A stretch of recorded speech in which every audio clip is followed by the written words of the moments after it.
Assalamualaikum sahabat, selamat datang di channel YD Berkah. Channel yang akan berkisah tentang cerita-cerita horor. Tapi sebelumnya, mohon berkenan dong untuk klik tombol subscribe, like, share, dan komen, biar saya lebih semangat berceritanya. Terima kasih sahabat ya. Hujan baru saja reda ketika Raka tiba di ujung desa Karangjati, tempat yang konon tak boleh dikunjungi setelah maghrib. Di sana berdiri pohon bungkulan tua, menjulang bengkok seperti punggung nenek renta. Daunnya gelap, batangnya dipenuhi benjolan, dan tanah di sekitarnya basah seperti baru digali. Raka menggenggam kantong plastik berisi sesajen, telur ayam kampung, kemenyan, dan boneka kecil buatan sendiri. Ia sudah tak punya pilihan. Bisnisnya hancur, utang menumpuk, dan istrinya mulai bicara soal cerai. Ia mendengar tentang Mbah Suro dari seorang sopir truk, dukun pesugihan yang bisa memanggil penolong kecil untuk memperbaiki hidup. Mbah Suro muncul dari balik semak, mengenakan kain lurik dan membawa kendi tanah liat. Wajahnya keriput, matanya seperti tak punya warna. Ia tak bicara banyak, hanya mengangguk dan menyuruh Raka duduk bersila di depan pohon. Jangan menolak, jangan bertanya, jangan menyesal, bisik Mbah Suro sambil menyalakan kemenyan. Ritual dimulai. Mbah Suro menggambar lingkaran dengan darah ayam, lalu menaburkan bunga 7 rupa. Ia mulai melantunkan mantra dalam bahasa Jawa kuno. Suaranya serak dan bergema, seperti berasal dari 2 arah. Angin tiba-tiba berputar, dan suhu turun drastis. Raka merasa ada sesuatu yang merayap di balik punggungnya. Ia menoleh, tapi tak ada apa-apa. Lalu, suara tawa kecil terdengar dari balik pohon. Tawa anak-anak. Pelan, tapi jelas. Mbah Suro berhenti membaca. Ia menatap Raka dan berkata, "Dia sudah datang." Dari balik bayangan pohon, muncul sosok kecil. Anak laki-laki botak, mengenakan kain putih lusuh. Matanya hitam legam, tak punya bola mata. Ia berjalan pelan, lalu duduk di depan Raka. Tidak bicara, tidak tersenyum, hanya menatap. Namanya Uul. Dia akan membantumu. Tapi ingat, dia bukan pelayan, dia penagih. Raka mencoba bicara tapi tenggorokannya kering. Uul mengangkat tangan kecilnya dan menyentuh kantong sesajen. Telur pecah, boneka jatuh, dan kemenyan padam seketika. Perjanjian selesai, kata Mbah Suro. Mulai besok, uang akan datang. Tapi jangan pernah tanya dari mana. Dan jika Uul meminta, berikan. Raka mengangguk, meski tubuhnya gemetar. Ia merasa seperti baru saja menandatangani kontrak yang tak bisa dibatalkan. Saat ia beranjak pergi, ia menoleh sekali lagi ke arah pohon bungkulan. Uul masih berdiri di sana, menatapnya. Tapi kali ini, ia tersenyum. Senyum kecil yang dingin dan tak manusiawi. Dan malam itu, Raka bermimpi tentang lemari utua yang terbuka sendiri dan suara langkah kecil yang mendekat. Pagi itu Raka terbangun dengan perasaan aneh. Di meja ruang tamu, ada tumpukan uang 100 ribuan yang tak ia letakkan semalam. Ia menuduh Dinda, istrinya. Tapi Dinda hanya menggeleng bingung. Tak ada jejak siapapun masuk rumah. Tak ada kamera, tak ada logika. Hari-hari berikutnya, uang terus muncul. Di laci dapur, di bawah bantal, bahkan di dalam sepatu kerja. Jumlahnya tak masuk akal. Raka mulai membeli barang-barang mewah, mobil SUV, jam tangan mahal, dan bahkan merenovasi rumah menjadi 3 lantai dengan kolam renang. Bisnisnya yang semula sekarat tiba-tiba mendapat investor misterius. Orderan masuk tanpa henti. Ia jadi pengusaha yang dielu-elukan. Tapi di balik kemewahan itu, ada sesuatu yang mulai berubah. Dinda mulai merasa tidak nyaman. Ia sering terbangun tengah malam karena mendengar suara langkah kecil di lantai atas. Padahal Arka, anak mereka, tidur di kamar bawah. Kadang terdengar suara lemari terbuka sendiri, atau tawa anak-anak yang samar dari arah dapur. Suatu malam, Dinda mendapati Arka duduk di ruang tamu, berbicara sendiri. Ketika ditanya, Arka menjawab polos, "Aku lagi main sama Uul." "Uul siapa?" tanya Dinda. "Teman baru, dia tinggal di lemari," jawab Arka sambil menunjuk ke lemari tua di sudut ruang tamu, lemari warisan dari rumah nenek Raka yang tak pernah dibuka. Dinda mulai curiga. Ia memasang kamera kecil di ruang tamu. Hasil rekamannya membuatnya nyaris pingsan. Di pukul 2:17 dini hari, lemari itu terbuka sendiri. Tak ada angin, tak ada orang, tapi dari bayangan terlihat sosok kecil merayap keluar, lalu duduk di sofa. Diam, menatap ke arah kamera. Matanya hitam legam. Dinda menunjukkan rekaman itu ke Raka. Tapi Raka hanya diam. Ia tahu siapa itu. Ia tahu itu bukan teman imajiner Arka. Itu Uul, tuyul yang ia panggil di bawah pohon bungkulan. "Tenang saja," kata Raka, mencoba menenangkan. "Dia nggak akan ganggu kita." Tapi Dinda tak bisa tenang. Ia mulai mimpi buruk. Dalam mimpinya, Arka berdiri di lorong rumah, memegang boneka kecil dan berkata, "Uul bilang mama harus pergi." Raka mulai merasa rumahnya berubah. Suhu dingin di malam hari, bau kemenyan yang muncul tiba-tiba, dan suara langkah kecil yang makin jelas. Kadang terdengar berlari, kadang hanya berdiri di depan pintu kamar. Suatu malam, Raka membuka lemari tua itu. Di dalamnya tak ada pakaian, hanya boneka kecil yang mirip Arka dan telur ayam kampung yang sudah membusuk. Raka mulai kehilangan tidur. Setiap malam, ia terbangun oleh suara langkah kecil yang berlari di lantai atas, meski Arka sudah tidur pulas di kamarnya. Kadang terdengar suara bisikan dari balik lemari, kadang suara benda jatuh tanpa sebab. Tapi yang paling mengganggu adalah mimpi. Dalam mimpinya, Raka berdiri di tengah rumah yang gelap. Di ujung lorong, Uul berdiri diam, memegang boneka kecil dan menatapnya dengan mata hitam legam. Lalu ia bicara, suara pelan tapi menusuk.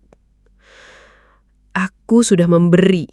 Sekarang waktunya kau membayar." Raka terbangun dengan keringat dingin. Tapi mimpi itu terus berulang. Setiap malam kata-kata itu makin jelas. Dan setiap pagi ada sesuatu yang berubah. Dinda mengalami keguguran. Tanpa gejala, tanpa peringatan. Dokter tak menemukan penyebab medis. "Seperti tubuhnya menolak kehidupan," kata dokter dengan nada bingung. Dinda mulai murung, sering termenung di sudut kamar, dan kadang bicara sendiri. Arka pun jatuh sakit. Demam tinggi, tapi tak ada infeksi. Ia sering menggigil dan saat tidur tubuhnya seperti kejang. Tapi yang paling mengerikan adalah saat ia bicara dalam tidur. "Uul bilang aku harus ikut dia, tapi aku nggak mau." Raka mulai panik. Ia mencoba membakar sesajen lama, membuang boneka dan telur busuk dari lemari. Tapi malam itu, ia mendapati lemari terbuka lagi. Di dalamnya, boneka itu kembali. Kali ini dengan wajah yang menyerupai Arka. Di lantai, ada jejak kaki kecil, basah dan berdarah. Ia mencoba menghubungi paranormal, tapi semua menolak. "Kalau itu tuyul pesugihan, kami tak bisa campur," kata salah satu dari mereka. "Itu bukan hantu biasa, itu makhluk perjanjian, dan kalau sudah menagih, tak ada yang bisa menghentikannya." Raka mulai melihat Uul di siang hari. Sekilas di cermin, duduk di pojok ruang kerja, berdiri di tangga. Sosok kecil itu tak lagi bersembunyi. Ia menampakkan diri dengan tenang, seolah ingin menunjukkan bahwa waktunya sudah dekat. Dinda makin memburuk. Ia mulai bicara dengan suara yang bukan miliknya. Kadang tertawa sendiri, kadang menangis sambil menyebut nama Arka. Suatu malam, ia menulis di dinding kamar dengan lipstik. Kalau kau tak beri tumbal, dia akan ambil sendiri. Raka mencoba mengunci semua pintu, menjaga Arka siang malam, tapi tuyul tak butuh kunci. Ia sudah tinggal di rumah itu. Ia sudah menempel pada keluarga mereka. Di pagi hari, Raka menemukan Arka duduk di depan lemari memeluk boneka kecil. Ia berkata pelan, "Papa, Uul bilang malam ini dia mau ajak aku jalan-jalan." Raka akhirnya menemukan jejak masa lalu yang selama ini ia abaikan. Di balik tumpukan dokumen lama milik almarhum ayahnya, ia menemukan sebuah buku kecil bersampul kulit. Di dalamnya tertulis dengan tangan gemetar, "Perjanjian darah, tumbal pertama, anak dari garis keturunan." Raka terdiam. Ia ingat cerita samar tentang ayahnya yang tiba-tiba kaya setelah bangkrut. Rumah besar, mobil mewah, bisnis lancar.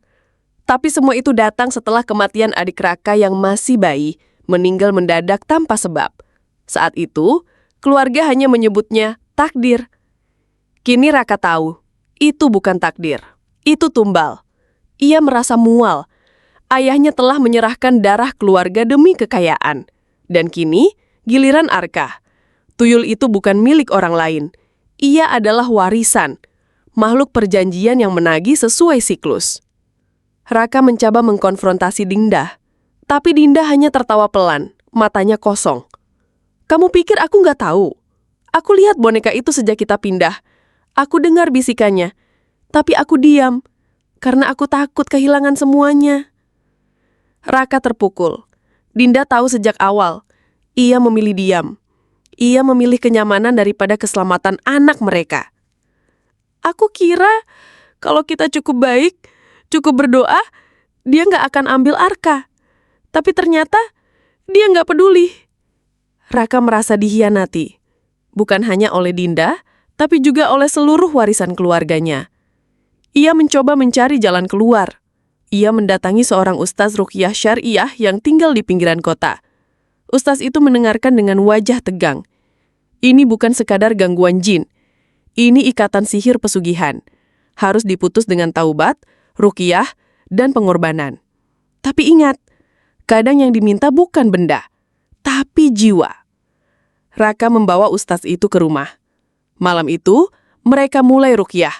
Bacaan ayat suci menggema dan rumah mulai bergetar. Dinda menjerit, tubuhnya kejang. Lemari terbuka sendiri, boneka melayang di udara, lalu terbakar tanpa api. Arka menangis keras lalu tiba-tiba diam. Matanya menatap kosong ke arah langit-langit. "Papa, Uul bilang dia marah. Dia bilang mama sudah janji." Raka menoleh ke Dinda. Ia sadar, Dinda pernah membuat janji diam-diam. Saat Arka sakit parah dulu, ia berdoa sambil menangis. "Ambil apa saja, asal anakku sembuh." Dan tuyul mendengar. Pengkhianatan itu bukan hanya diam, tapi juga doa yang salah arah. Di akhir malam, ustaz itu berkata pelan, "Satu jiwa sudah ditandai. Kalau tak ada yang menggantikan, dia akan ambil yang sudah dijanjikan." Setelah malam ruqyah itu, rumah Raka tak lagi sama. Udara terasa berat, waktu berjalan lambat, dan setiap sudut dipenuhi bisikan tak kasat mata. Tuyul itu tak pergi. Ia hanya menunggu.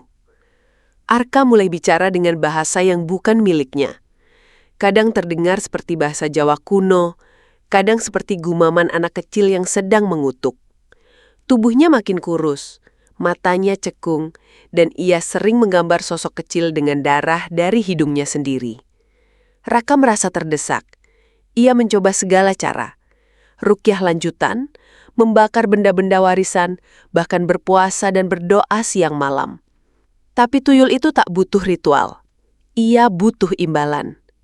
Ustaz kembali dan berkata tegas, "Makhluk ini terikat pada perjanjian. Kalau tumbal tak diberikan, maka ia akan ambil paksa. Dan kalau tak bisa ambil jiwa, ia akan ambil akal." Raka mulai kehilangan kendali. Ia melihat Dinda duduk berjam-jam di depan lemari, memeluk boneka yang sudah hangus. Ia bicara pelan, Kalau kita serahkan satu anak yatim, mungkin dia puas. Raka marah. Kita bukan pembunuh. Dinda menatapnya dengan mata kosong. Tapi kita juga bukan orang bebas. Kita sudah terikat. Malam itu Arka menghilang. Raka menemukannya di halaman belakang, berdiri di atas tanah yang basah, menggali dengan tangan kosong. Di sana, ia menemukan tulang kecil, sisa tumbal masa lalu. Tuyul itu menuntun Arka ke tempat perjanjian pertama dibuat. Raka menggigil. Ia tahu, tuyul itu tak hanya menagih. Ia sedang mengajari Arka menjadi penerus. Ustaz memberi satu pilihan terakhir. Putuskan ikatan dengan pengorbanan. Tapi bukan jiwa orang lain. Jiwa sendiri. Raka terdiam. Ia tahu maksudnya. Jika ia rela menyerahkan dirinya, mungkin Arka bebas. Tapi itu bukan sekedar mati. Itu menyerahkan jiwa pada makhluk yang tak mengenal belas kasihan. Dinda menolak. Kalau kamu pergi, aku dan Arka tetap terikat. Kita harus cari cara lain. Tapi waktu habis. Tuyul mulai menampakkan diri di siang hari. Ia duduk di ruang tamu, menatap televisi yang menyala sendiri. Ia berdiri di kamar mandi, menatap cermin yang retak. Ia muncul di foto-foto keluarga, menggantikan wajah Arka. Imbalan harus dibayar. Kalau tidak, warisan akan terus berjalan. Raka menulis surat. Ia meminta Ustaz menjaga Arka dan Dinda. Ia pergi ke tempat perjanjian pertama, hutan kecil di belakang rumah lama ayahnya. Di sana, ia membaca ayat suci lalu bersujud. Di pagi hari, Arka terbangun dengan tubuh segar. Tuyul tak lagi muncul. Tapi di halaman rumah, tanah basah membentuk tulisan samar. 1 lunas, 2 tersisa. Malam itu, langit tak berbintang.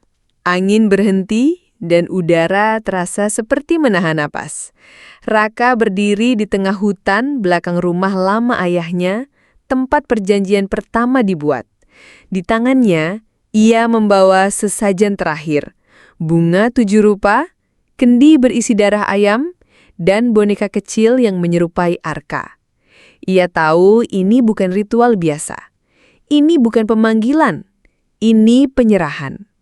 Ustadz telah memperingatkan, kalau kau ingin memutus ikatan, kau harus datang sendiri. Jangan ajak siapapun. Jangan bawa harapan. Karena yang kau hadapi bukan makhluk yang bisa diajak bicara. Ia hanya tahu satu bahasa, imbalan. Raka menggambar lingkaran dengan darah, menyalakan kemenyan dan mulai membaca ayat suci. Tapi angin tiba-tiba berputar. Api kemenyan padam, dan dari balik pohon bungkulan muncul Uul. Sosok kecil itu berjalan pelan. Matanya hitam legam, senyumnya dingin. Ia tak lagi terlihat seperti anak kecil. Tubuhnya lebih tinggi, kulitnya pucat, dan di tangannya tergenggam boneka Arka. Ia tahu ini bukan ritual biasa. Ini bukan pemanggilan. Ini penyerahan. Ustadz telah memperingatkan, kalau kau ingin memutus ikatan, kau harus datang sendiri. Jangan ajak siapapun. Jangan bawa harapan. Karena yang kau hadapi bukan makhluk yang bisa diajak bicara. Ia hanya tahu satu bahasa, imbalan. Raka menggambar lingkaran dengan darah, menyalakan kemenyan, dan mulai membaca ayat suci. Tapi angin tiba-tiba berputar. Api kemenyan padam, dan dari balik pohon bungkulan muncul Uul. Sosok kecil itu berjalan pelan. Matanya hitam legam, senyumnya dingin. Ia tak lagi terlihat seperti anak kecil. Tubuhnya lebih tinggi, kulitnya pucat, dan di tangannya tergenggam boneka Arka. Ia berkata dengan suara yang membetuhkan, kau datang, tapi kau terlambat. Raka bersujud, ambil aku, jangan anakku, jangan keluargaku. Uul mendekat. Ia menatap wajah Raka, lalu berkata pelan, kau bukan yang dijanjikan, tapi kau bisa jadi pengganti. Tiba-tiba tanah di bawah Raka retak. Asap hitam keluar dari celah dan suara-suara bisikan memenuhi udara. Raka merasa tubuhnya ditarik ke bawah, ke tempat yang dingin dan gelap. Tapi ia tetap membaca ayat suci meski lidahnya mulai keluh. Uul berhenti. Ia menatap Raka dengan ekspresi bingung, lalu ia berteriak. Suara tajam seperti logam yang digorefkan ke kaca. Tubuhnya terbakar oleh cahaya yang keluar dari lingkaran darah. Kau melanggar aturan. Kau membawa cahaya ke tempat gelap. Raka terus membaca. Ia tak peduli lagi. Ia tahu ini bukan soal hidup atau mati. Ini soal menebus dosa warisan. Ia ingin mengakhiri semuanya. Tiba-tiba, Uul menghilang. Asap hitam lenyap, lingkaran darah menyerap ke tanah, dan malam kembali sunyi. Raka terjatuh. Tubuhnya lemah, tapi ia tersenyum. Ia tahu Arka aman. Ia tahu ikatan telah diputus. Namun saat ia mencoba berdiri, ia melihat sesuatu di tanah, tulisan samar, terbentuk dari dedaunan yang jatuh. Tulisan itu membaca, 1 lunas, 2 tersisa. Raka terdiam. Ia hanya 1 dari 3 generasi yang terikat. Ayahnya sudah membayar, ia baru saja membayar. Tapi Arka masih terikat. Di rumah, Arka menggambar sesuatu di dinding kamarnya. Gambar itu menunjukkan 3 sosok, kakek, ayah, dan dirinya. Di bawahnya tertulis dengan huruf merah, giliran berikutnya. Sejak malam ritual itu, rumah Raka tak pernah benar-benar tenang. Meski Uul telah lenyap dan lingkaran darah telah menyatu dengan tanah, ada sesuatu yang tertinggal. Sesuatu yang tak terlihat, tapi terasa. Arka mulai berubah. Ia tak lagi bicara dengan suara ceria. Ia lebih sering menyendiri, menggambar sosok-sosok tak dikenal di balik pintu dan jendela. Kadang ia tertawa sendiri di malam hari. Kadang ia bicara dengan dinding. Raka dan istrinya, Dia, mencoba mengabaikan. Mereka menyalahkan trauma, kelelahan, bahkan imajinasi anak-anak. Tapi malam-malam berikutnya membuktikan bahwa ini bukan sekadar fase. Pintu kamar Arka sering terbuka sendiri. Televisi menyala tanpa sebab, menampilkan siaran kabur yang berisi suara bisikan. Dan setiap pukul 2 jam 17 dini hari, lonceng kecil di ruang tamu berdenting. Padahal tak ada angin, tak ada orang. Suatu malam, Dia terbangun karena suara langkah kaki di loteng. Ia membangunkan Raka dan mereka naik bersama. Tapi loteng kosong. Hanya ada satu hal yang aneh. Boneka Arka yang seharusnya ada di kamarnya tergantung di tengah loteng, dengan tali merah melilit lehernya. "Ini bukan ulah Arka," bisik Dia. "Ini kelanjutan." Raka mulai menyelidiki sejarah rumah itu. Ia menemukan catatan lama milik ayahnya tersembunyi di balik lemari tua. Di dalamnya tertulis, "Rumah ini bukan tempat tinggal. Ini wadah, tempat mereka menunggu giliran." Raka menggigil. Ia sadar rumah itu bukan sekadar bangunan. Ia adalah ruang transisi, tempat kutukan berpindah dari satu tubuh ke tubuh berikutnya. Dan Arka sudah mulai disentuh. Malam berikutnya, Arka menghilang dari kamarnya. Mereka menemukannya duduk di ruang tamu menatap dinding kosong. Di dinding itu tergambar dengan spidol merah, "Aku sudah diajari cara membuka pintu." Dia menangis. Raka mencoba memeluk Arka, tapi anak itu menolak. Matanya kosong, tangannya dingin. "Uul bilang aku tak perlu takut. Dia bilang aku akan jadi seperti ayah, kuat." Raka tahu ini bukan sekadar gangguan. Ini warisan. Dan rumah itu adalah penjaga warisan tersebut. Ia mencoba membakar boneka, menutup semua jendela, bahkan memanggil ustadz lagi. Tapi rumah itu menolak. Setiap usaha pembersihan berujung pada kerusakan. Air mendidih sendiri, kaca pecah tanpa sebab, dan suara tangisan bayi terdengar dari dalam lemari. Di akhir bab, Arka menggambar sebuah pintu besar di tengah ruang tamu. Di balik pintu itu, tergambar sosok-sosok tinggi, kurus, dengan mata hitam dan senyum lebar. Di bawah gambar tertulis, mereka sudah menunggu. Rumah ini milik mereka. Langit mendung. Hujan turun pelan, seolah bumi sendiri sedang berduka. Raka berdiri di depan rumah tua itu. Kini tampak seperti bangunan mati. Cat mengelupas, jendela retak, dan aroma tanah basah bercampur kemenyan yang tak pernah benar-benar hilang. Arka duduk di dalam, menggambar pintu yang sama untuk kesekian kalinya. Tapi kali ini, ia menambahkan satu sosok baru, dirinya sendiri, berdiri di ambang pintu, tersenyum. Raka tahu waktunya telah tiba. Ia membuka kembali catatan ayahnya, membaca ulang setiap perjanjian, setiap ritual, setiap pengorbanan. Di halaman terakhir, tertulis dengan tinta yang hampir pudar. Perjanjian tak bisa dihapus, tapi bisa ditutup, dengan darah yang tak diwariskan. Raka mengerti. Kutukan ini berpindah karena darah, dari ayah ke anak, dari anak ke cucu.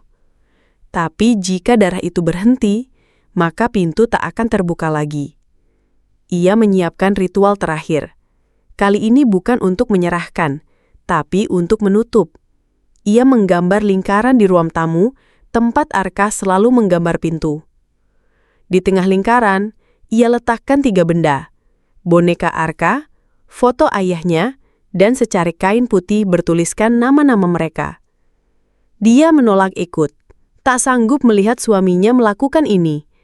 Tapi Raka tersenyum padanya, lalu memeluk Arka untuk terakhir kalinya. Ayah akan tutup pintunya. Kamu tak perlu buka lagi. Raka duduk di tengah lingkaran.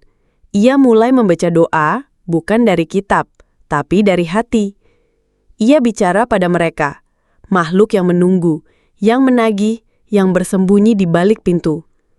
Ambillah aku, tapi jangan warisanku, jangan anakku, jangan rumah ini. Angin berputar, lampu padam, dinding bergetar, dan dari lantai muncul asap hitam yang membentuk wajah-wajah familiar. Ayahnya, Uul, dan sosok-sosok tak bernama. Mereka tertawa, mereka menjerit, mereka mencoba masuk ke tubuh Raka. Tapi ia tetap membaca, ia tetap bertahan. Tubuhnya mulai berdarah, dari mata, telinga, dan mulut. Tapi ia tak berhenti. Ia tahu, ini harga terakhir. Tiba-tiba, suara Arka terdengar dari luar lingkaran. Ayah, jangan pergi! Raka menatap anaknya, lalu tersenyum. Ayah tak pergi. Ayah menutup pintu. Dengan kata terakhir itu, lingkaran menyala. Api membakar semua benda di dalamnya. Wajah-wajah menghilang, asap lenyap, dan rumah menjadi sunyi. Raka terbaring di lantai, tubuhnya tak bergerak, tapi wajahnya damai. Arka memeluknya, dia menangis, tapi mereka tahu perjanjian telah berakhir. Beberapa tahun kemudian, Arka tumbuh menjadi anak yang ceria. Rumah itu direnovasi, dijadikan tempat belajar anak-anak. Tapi, di salah satu sudut ruang tamu, masih ada bekas lingkaran yang tak bisa dihapus.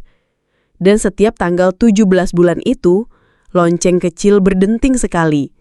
Hanya sekali. Sebagai pengingat bahwa pintu pernah ada, tapi kini telah ditutup.